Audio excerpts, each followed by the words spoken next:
G'day, it's Rob here from Rob's Notchback Resto. I've got a 63 push button notchback here that was sold to me probably 6 or 8 months ago now, and I'm going to make a really good effort to turn this into a silk purse and a sow's ear, and I think I've used that expression before. So the first thing I'm going to do is pull the motor. All the panels have been done, the upholstery's done. So it's really, for me, it's a clean up and reassembly and a reconditioning of the motor and the front end, which I'll get to after the motor's pulled. But I want to get the motor out and get it recode. And I'm not sure at what level that's going to be, whether it's going to be a little bit tricked or whether I'm going to leave it standard or what I'm going to do, because those things are what you do sometimes before you make a decision. So let's go and have a look at the Type 3. And we'll have just an overview today for this video. This is my first video. It's cold outside. It's overcast. It's probably about, I don't know, 9 degrees Celsius. So it's not really warm, but it's not England. It's not UK or US cold. We don't get that cold here in Australia. So let's go and have a look. So that's a beetle I just went past. But this is my project. I'll take a longer view, and it's all been stripped, and the panels, you can see the panel. I'll just move past the beetle. That's the deck lid.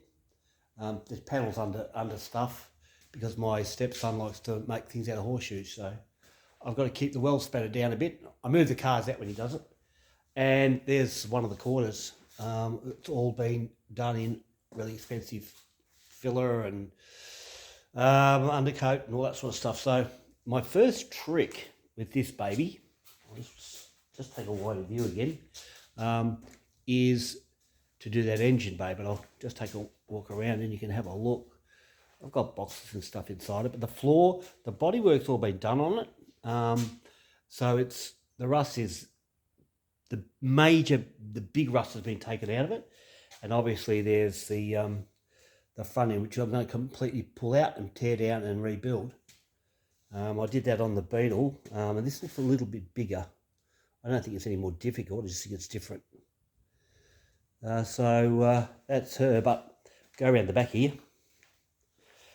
And I guess that the motor's obviously a lot different to the Beetle motor.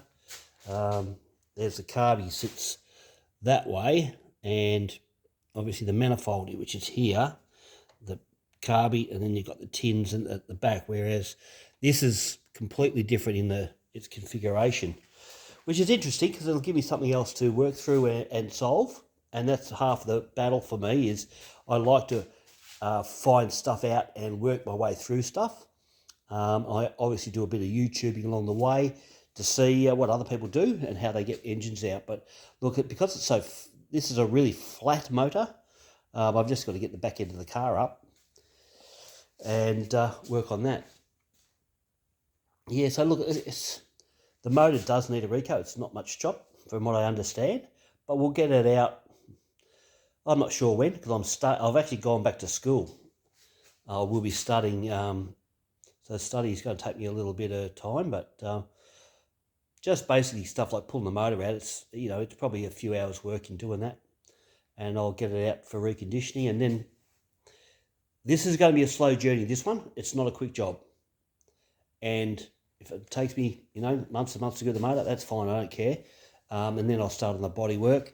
I got a sander out the other day. We're just sanding some of this stuff, and you can see here there's been some patchwork, rust cut out through there, and that obviously needs to be it needs to be sanded down and then filled and shaped, which I'll do. That's not too bad. But as you can see, the car's all there. All the parts are there. It is actually golf blue is the colour. All the parts are here. The fuel tank's still in it. Not sure if I'm going to pull the fuel tank out this time. I might just clean it as it stands. Because I've learned a few things from the Beetle. That sometimes you can leave stuff alone. You don't have to replace everything. And sometimes it just it just simplifies things, because when you pull things down, you're always trying to put them back together. Sometimes it's better just to leave stuff. So that's about it. That's the introduction for today. And that's the beetle, obviously, that goes in for Rego tomorrow. I'll just put this down for a sec. Yeah, my back screen. So that's the start of the project. I do a lot of this stuff on my own because I actually get a lot of time off during the week because of my shift. I work 12-hour days, and then I get a few days off during the week now and again. So that's when I come up here when the family's out of the house. I do a bit of housework in the morning.